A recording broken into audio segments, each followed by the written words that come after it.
A day in my life, nagsimba ako sa home church ng ex ko. So kasama ko pala ang kapatid ko. Kailangan ko kasi ng kanyang patnubay at gabay. Bumagyo man walang makakapigil sa amin. Char, flex ko lang guys. Ang talabsik na aking sinulong makapunta lang ng Cavite. So time is check 9:53 a.m. 10 a.m. daw start ng service nila. Sabi ni Sander. Share ko lang. First time ko pala tong magsisimba sa kanila. Nahirapan din ako sumakay dito ah. Kalokohan ko din kasi no may makontent lang aray ko. Kaya dadaan ka area F? Bakal din. So yun, di ko alam paano pumasok. Ang syala naman kasi ng gate nila eh. Wala talaga nito sa pinagmulan ko.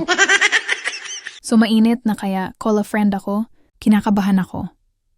So for data privacy purposes, and ayaw ko din ng exposure, nilagay ko na lang FB name ko. Ang husay din ni Dr. Paul mag-preach. After ng preach, nagtago agad ako sa CR.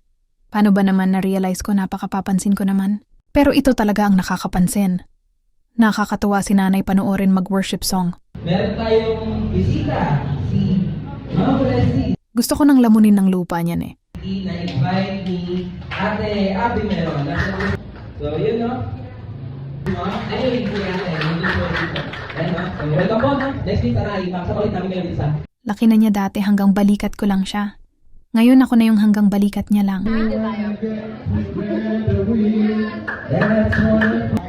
Oh, tingin ka te.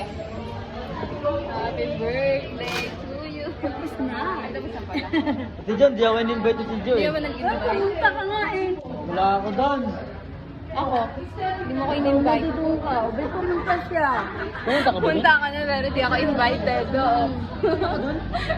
Pero sila na pumunta. Oo naman. Uwi na ko, baka nagka-cry-cry na yung kapatid ko eh. Yun lang, bye.